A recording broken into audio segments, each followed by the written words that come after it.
Alrighty, welcome back as we continue our set review of Opus 26 Gunslinger in the Abyss. We're going to talk about Earth today. So I think Earth as an element is in a very good position. I think people don't maybe realize that Mono Earth, to me, operates in the same headspace that I think most people put Refia in. Using an example from another game, if for Smash Bros. Melee, I think Refia is the Fox of the format. It's just the best deck. But I think Mono Earth actually gatekeeps a huge amount of decks from being viable. Namely, any like Wind X deck, you kind of have this weird question of like, well, I could just play Mono Earth and do the same thing faster and more consistent. It's weird because I don't think Mono Earth gets like crazy good cards most of the time. So like they're just taking these very specific synergies and cards and running with them. So let's see what Earth is getting this set. So first up, we have Ajido Marajido, 6 cost forward, cat 11, with 5,000 power. When it enters the field, choose a forward. If the cost required to cast was paid with a CP of 3 or more elements, you break it. And then if you did it with 5, on a second auto, you choose a different forward and remove it from the game. So I think there's a world where this card is playable. It costs 6, which is really good. That makes it an Emmet Selk target in Mono Earth.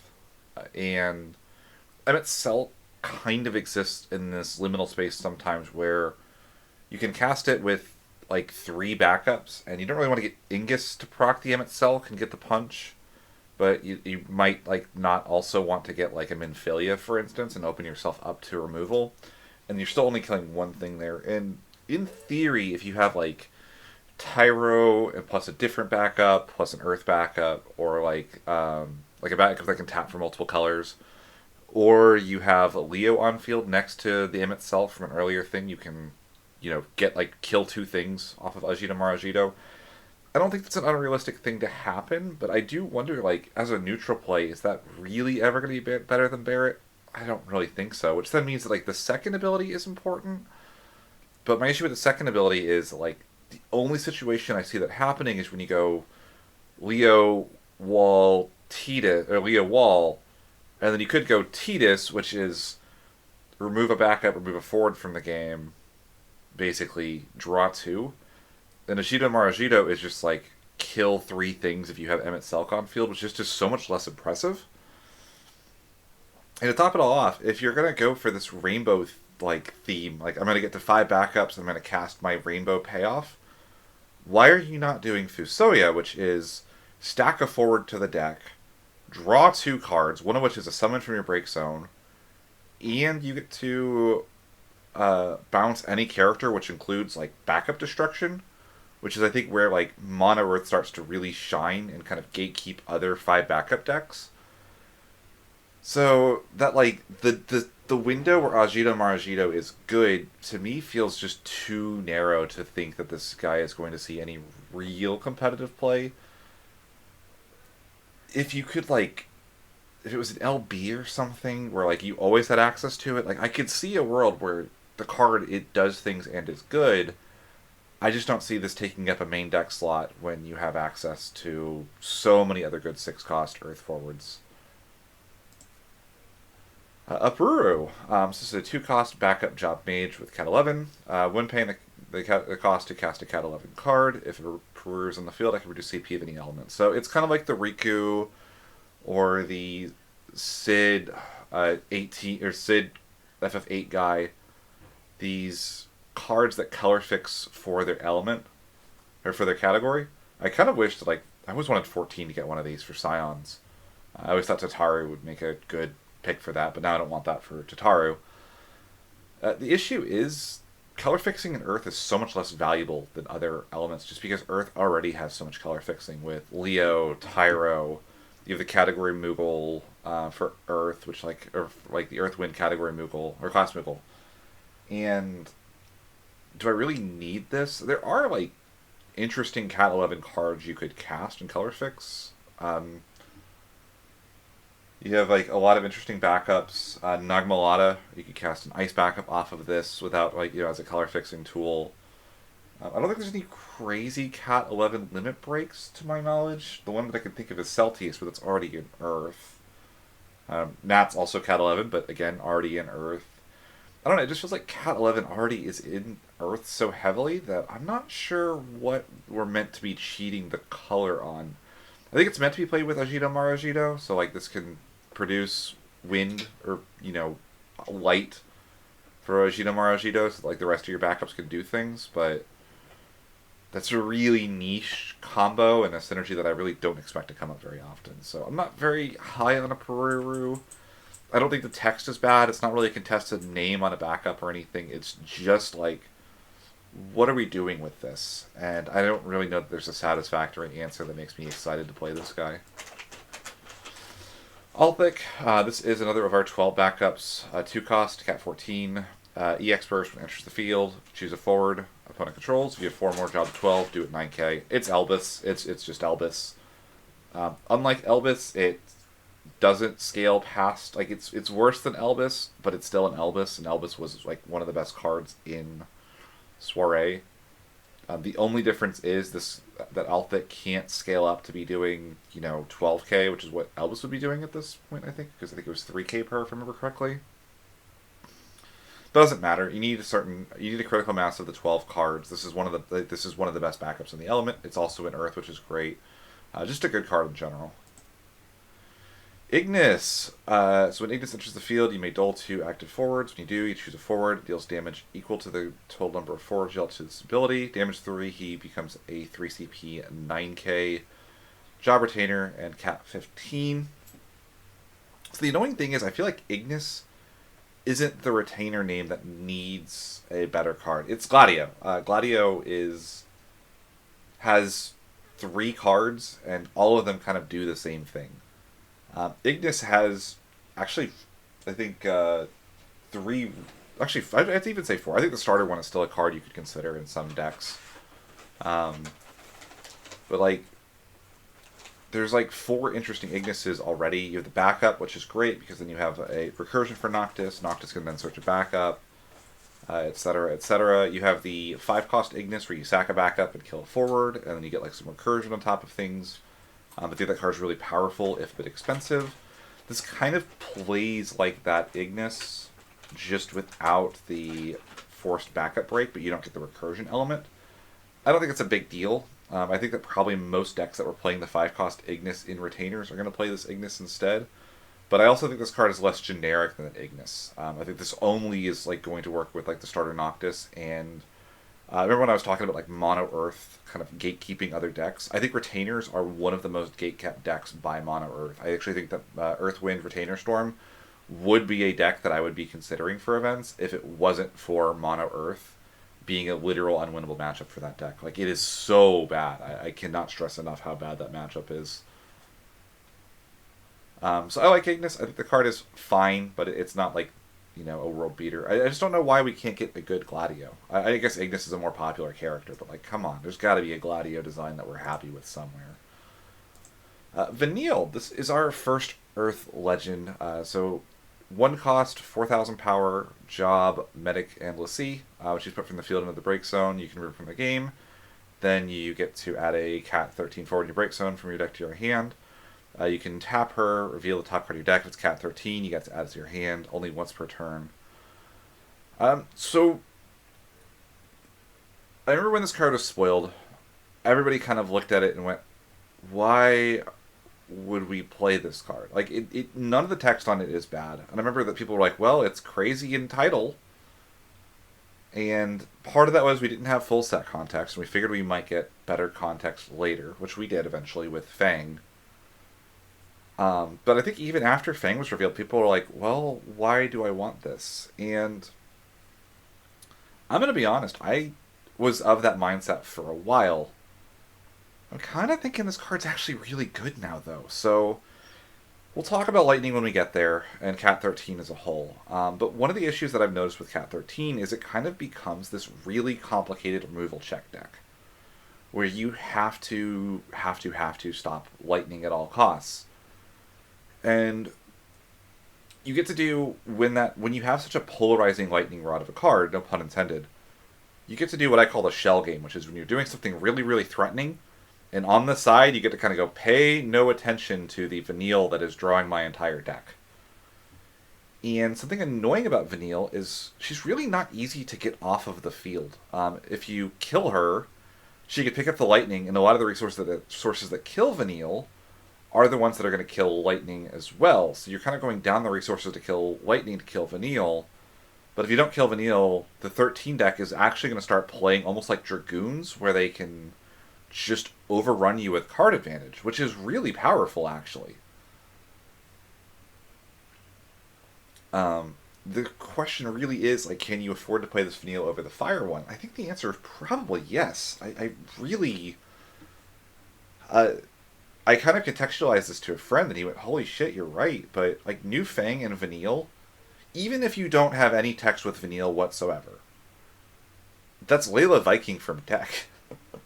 Now, granted, it's a worse Viking, but the Viking in this case, if you get hit by a full board wipe, picks back up the Layla, which is really cool. And having an off-color card is great for LBs and a lot of other things. Earth is a great element to have LBs in because Noctis is so generically powerful. I think there's a real chance for this card. I actually really like it. And maybe I'm crazy. Maybe I'm the one that... Because I know that, like, a lot of the people that I would know and trust to talk 13 are not very high on this card. What 13 has done hasn't been good for a while, and I think that, like, it needs a new direction. And maybe that new direction is play Vanille like the better version of Alice. And she's a forward Alice, but she'll still draw you 3 cards, 4 cards, 5 cards if they don't deal with her. And then when they do deal with her, she was literally free to begin with. So, yeah, I hate to say it, I'm kind of excited for Vanille, like almost more so than the rest of the 13 package, just because it's such a unique and different card to evaluate. Other Earth Legend, this is Vincent. This is the most common full art of all time, because this is our final box topper. Vincent is a 9,000 power forward with first strike, job Gunslinger, Cat 7. When he enters the field, you do 9,000 damage to all the forwards of cost 3 or less. When it's chosen by an ability, you deal that forward 9,000 damage. If it's chosen by a summon, you choose a forward, you do it 9,000 damage. So you have a really strong revenge trigger on a pretty obnoxious body. I think that a deck like Knights could really not like this card. If the Knights player goes like Ramza for Gorilla, hits a bunch of stuff, and you just drop this Vincent, like, what do? Like, their whole field just gets wiped, and when they choose it to try to kill it, it just blasts the Ramza back, and they're set back to the Stone Ages. Is that better than some of the other board wipe options we have? The most common one that's played right now still is probably Shadow Lord. Like, these 7 cost, wipe the field forwards. There's Shadow Lord, Titan, Vincent are like the big 3 of this, and then like you can kind of squint and say Genova Synthesis as like the mono Earth version of it. Like the generic ones, it's those 3. Shadow Lord's neat because it can be one-sided, but it has other issues. Titan really kind of has fallen off over time. Not really sure why. I think the card is still fine. It's just such a big deal to get a big 7 cost forward into play, and only getting a board wipe out of it just doesn't feel like enough these days, unless it's either able to be one-sided like Shadow Lord, or it's something unique like this. It seems really strong against Gigawall because you're not choosing. The first strike means that you're very good at preventing damage, which, like, again, is kind of where I'm looking at this card. Is there a really slow deck that's going to play this, be very happy? Like, I don't know what the deck for this is. Like, Earth, Lightning, Chaos Arc, maybe, where you just get this big forward that your opponent doesn't really want to deal with, and you kind of keep using this to get, trade-ups in value, which is what a control deck wants to begin with. It's going to be very targeted. You're going to have to know the metagame. It's, like, okay against Refia, but, like, the Refia deck, the Refia deck is probably set up by the time you cast it. It's good against Knights. Would have been good against Yuna last set, if you could have resolved it. Being double-sided hurts. If it was only one-sided, I would consider this in Refia as another defensive tool. And maybe you still play it in Refia as like a one or two of. I really like Earth in Refia to kind of help you with your color fixing. It's a Tyro target. Deals with some of its worst matchups in Knights and these decks that like go wide very quickly with little weenies. And then when you have your Refia set up anyway, you can just discard this to play, I don't know, the new Ferris, right? So I think it needs a bit of experimentation. I think there's a world where this Vincent is just the best generic board wipe and really obnoxious and stabilizes games for you. There's just also a chance that it isn't very good. So, or like isn't better than the other options. Like Refia is not like clamoring over itself to play Shadow Lord, for instance. Ico. So from the box topper to the pre-release promo, Ico is a 4-cost 5K. When she enters the field, you choose 4 summons to Break Zone, put them on top of your deck, and shuffle. And then you kind of mill 4, and you get to cast 1 summon from among them. So this is one of my favorite cards in the set. I think it's a really unique card and a really unique effect. My biggest question with it is, are we ever going to get better summons than Arc? And not even necessarily, like, in a bad way. It's more so that, like, you can already cast Arc for free. You don't have to shuffle them back into your deck and then spike them off of Ico. Right? So what extra value is Ico giving you that you wouldn't get by just playing a Garnet and picking up the Arc? It's nice you don't need Chaos on field for the Ico to be free.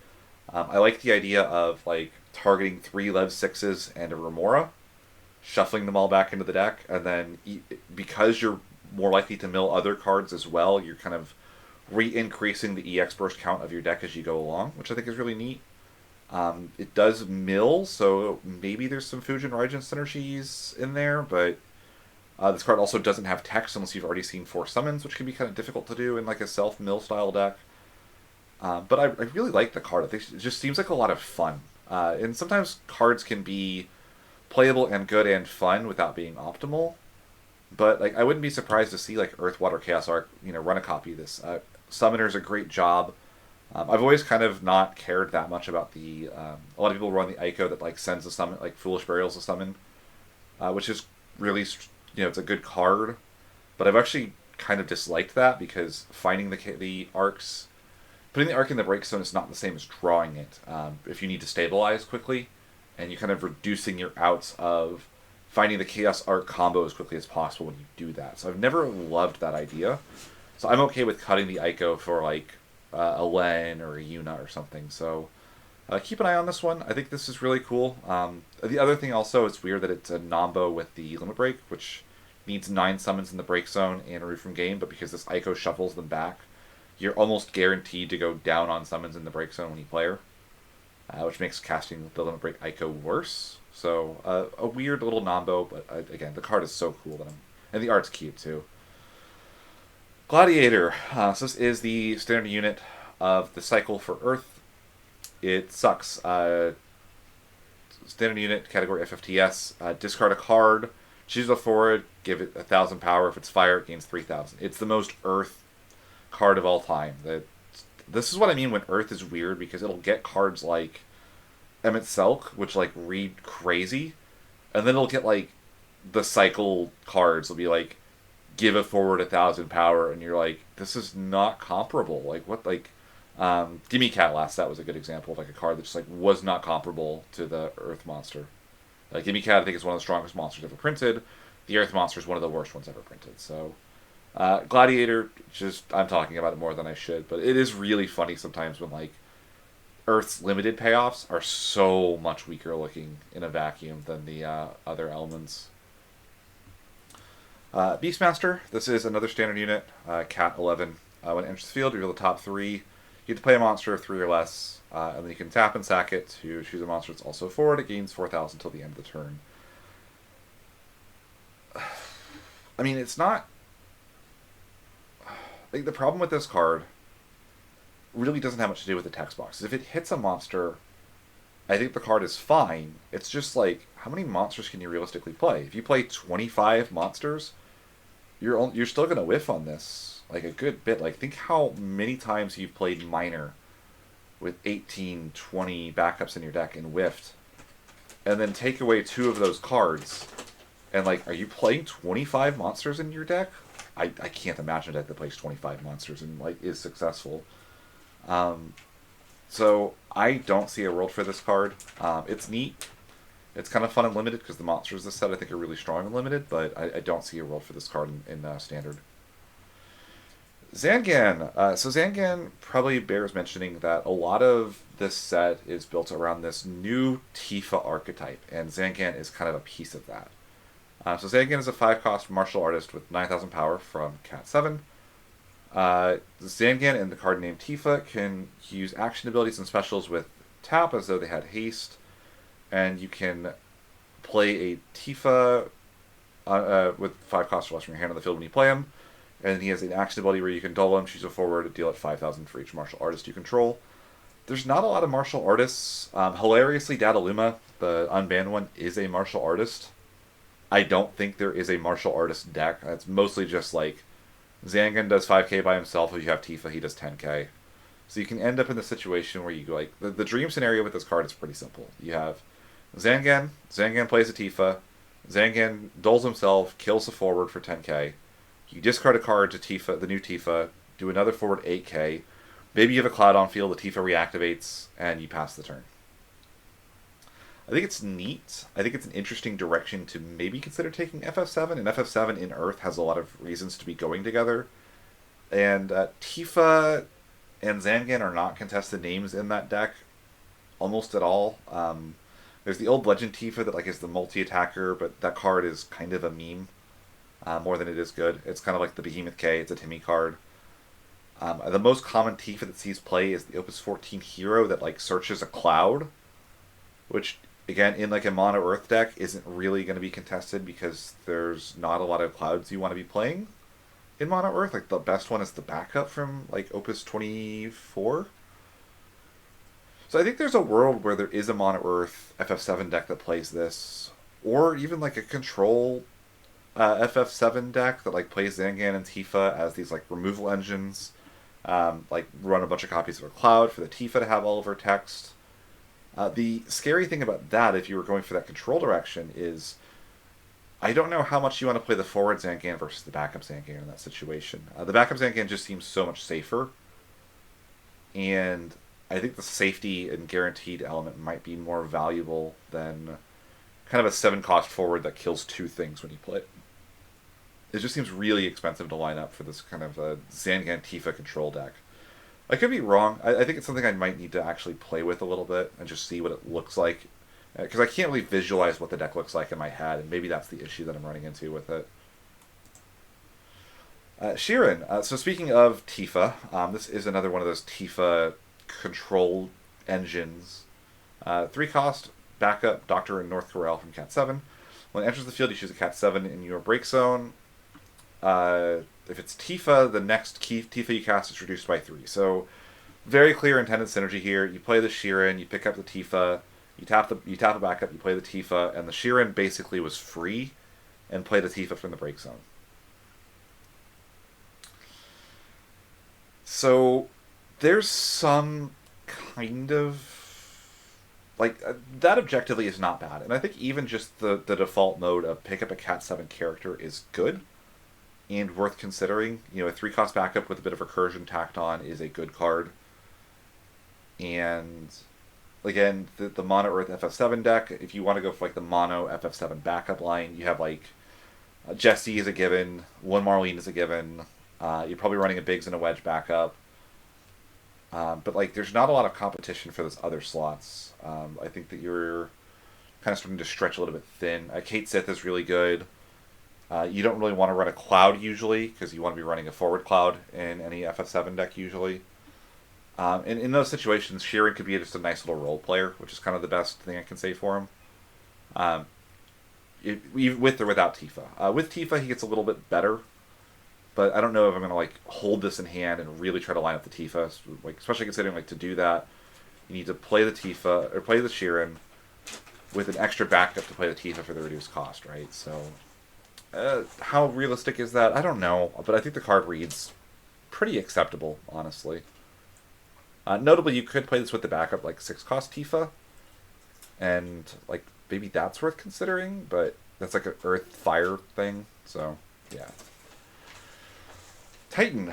So this is the earth summon of the cycle. So it costs 4, cat 7. During your turn, you can duel 2 active forwards to cast it. You can choose a forward you control and a forward your opponent controls. Form gains 2,000, and then it deals damage equal to its power to the ladder. So it gains 2,000 power and does a fight. It's the old 5-cost EX Titan, just without the burst, but with the ability to have an alternate casting condition. And generally, I think this is a really strong cycle of summons. And something that I think ended up being pretty relevant is that Mono Earth kind of got the most... At the time, Fenrir was really good and really playable, but as multi-elements have gotten kind of further and further in the rearview mirror, it's gotten less and less of a card you'll see teched in. Usually you used to see it like a 1 of in like Earth Water, 2 of in Earth Water, and it's slowly rotated out because multi-elements are getting less and less important to Deck's game plans, and you have this free cast summon that just like doesn't have text unless your opponent's playing a light or dark forward. Like you really want your summons to be killing big things. I think it's actually been a big issue for Earth compared to the other elements. Like Ifrit, the free cast one, is a great summon, sees a whole bunch of play. Alexander in Wind is like the best generic Wind thing right now. Shiva in Ice, I think, is maybe the card that, when people look back retroactively on the game, people will look at that card and say this should have just been a 3 of in every single deck that was just tangentially touching ice cards, and they'll just look at it for the rest of the time and say, were you guys stupid? Why were you not playing 3 of this Shiva? It's free. In every way.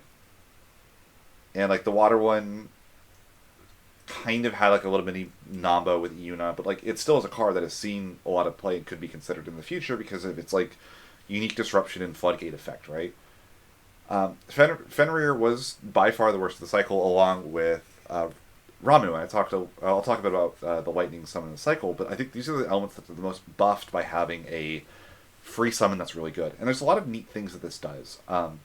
In particular, I like this in decks that need to dodge Amaterasu. A good example of this might be, again, I'm going to go to retainers every time. It's not uncommon for you to play a retainer, and then your opponent says, in response to the fight trigger on the Noctis, I'm going to cast Amaterasu. And you really don't want the Noctis to die, so what you can do then is dull the Noctis and the Gladio, or the Ignis, choose the Noctis, make him fight something, or the thing you're going to fight with the Gladio anyway. The target from the Gladio is going to die, and your Noctis lives the Amaterasu. And it kind of functions like a free cast Mistdragon in that situation, or like against removal spells, like your opponent tries to remove one of your Earth forwards. If you have 2 active ones, you dull them, and you pop somebody for a bunch of damage. I think that's really, really cool. So I think this card's really solid, really strong, and I think it's going to see a bunch of play. If it doesn't, it's just that, like, maybe Earth doesn't need it quite so much. I still think that, like, the worst case scenario is you have another Earth forward, and then you just go Matt, free cast Titan, and then Matt, like, translates into, like, a removal spell, which is cool. So I expect this card to see some amount of play. Dyne, 6 cost 9k, Job Outlaw, enters the field, choose a forward, deal 4,000 damage for each card discarded to cast Dyne. It's really important and limited. Don't see this seeing play in Constructed, even though it is a searchable card off M itself. You just don't want to be discarding cards to cast a card, like, ever. Very neat. It's a very unique effect. It feels very outlawish. It feels very Magic the Gathering, actually. I know Magic tends to characterize, like, madness with discard a lot of the time. Like, I kind of like the flavor of the card for that, but that's kind of pulling on what I know of Magic as well. Really cool card. Just good, really cool for draft, not so much for Constructed. Tama. 2 cost backup, Job Companion from Waff. 2 simple abilities, either gain a crystal or pay a crystal to get back a Waff character. So it's kind of like a Geomancer, but with like an alternate mode of picking up a Waff character instead of the break ability that Geomancer gives. Earth is the element that kind of most wanted better crystal generators because of Roble in the past. I think Roble's a little bit past his prime, unfortunately. But like, I still think there's like a world where like just crystals and earth could be something you want again. The problem is, I really don't know what WoF character you're supposed to be getting back. Maybe Seraphy can search this? I'll have to look up Seraphy's text again if Seraphy can search its Hama backup. Uh, it, yeah, and Tama's not a super contested name. I actually do like a couple of her cards. The 7 cost one obviously sees some play in Hithlo combo decks, and the other backup I think is kind of an interesting like take on Flash, being able to like play a character with breaking the timing on it, which is really powerful. But I don't think this Tama is like the most exciting card ever. Dio, he is another one of those kind of draft commons. Forward, Park Director, Cat 7. When he blocks or is blocked, he gains 3,000 power, and he can pay 3 CP to force a board to block Dio. Sees no chance of playing Constructed. There's just a better version of this card in Tulian, which gives it forward the ability, like, must attack or block, and is free playable off of Tyvus, and that card really just is not worth playing, even in a deck that gets to play it for free. So we can kind of move on from Dio. Very strong card in draft, not really playable elsewhere. So here's the Tifa that this Tifa archetype is built around. So she is one of our Earth heroes. 4 cost, job martial artist with 9,000 power and brave. If you control a Zangan, you can discard a card instead of paying S for the special. So you don't have to discard a card named Tifa for the special. And for special and tap, you choose a forward, you do it 8,000 damage, and if you control a cloud, you get to activate her. So the dream for this card is really simple. You get a Zangan on field, and you get a cloud on field, and then you play Tifa, and then you get to just discard any number of cards to do 8,000 damage to every forward your opponent controls and win the game. And there are ways of making this difficult to interact with. You have the Zangan backup from the Opus 1 starter. That is a 4-cost EX fire backup that says search for a Tifa, and the card named Tifa you control have haste, which both gives Tifa the ability to ignore the Dole symbol and the S symbol. So then all you need to line up is Cloud. There's an Earth Cloud backup and a Fire Cloud backup that are both relatively playable cards. Or you could just say, I'm going to just use her as a hasty brave 9k, and a card that I can discard to shoot something for 8k, which maybe is good enough on its own. So that way you could play like the Cloud Legend from last set, for instance. Really interesting. I like it a lot, because it sounds like a kind of mid-rangey control card. It does seem a little bit expensive. Like when you factor in like 2 discards, you could also have played Vincent at that point, and maybe that's just better. Like, I don't know. It's not far off. Like, it is a card that I could see very easily taking over games if you give her a chance to. It is very weird that so much of the set feels like it was built around this Tifa specifically, though. It kind of makes the draft environment a little bit wonky, for lack of a better term. Noctis, this was one of our cards of the week. 2-cost Job Prince, 5k power, and enters the field. Choose a Cat 15 character. You put it on top of your deck. And then on damage 3, you get to draw a card. I think he's fine. I've seen a weird amount of hype for this guy. I know that I was looking at Alex Hancock's set review, and he's like, the card is actually like not bad. And I can't disagree. Like, it's neat that you can stack the character. Like, maybe you can get like an Ignis on top of your deck, but you stack the trigger so you draw first, and then you have an Ignis guaranteed EX burst if your opponent tries to attack you. You can stack the character and then draw it, so it becomes like a 2 CP, recycle any Cat 15 character in your break zone. Cheap casts are really good in Earthwind in particular, because Iris is so crazy. It does make me question, like, how often am I realistically playing this over the starter, the Opus 18 starter, which I still think is such a uniquely powerful, control tool. And I can't put it on that level. So where am I playing this? I really don't know, but it's worth considering. It's worth keeping an eye on. If the reason to play Cat 15 ever pivots away from that Noctis, this maybe becomes like the best thing you can be doing.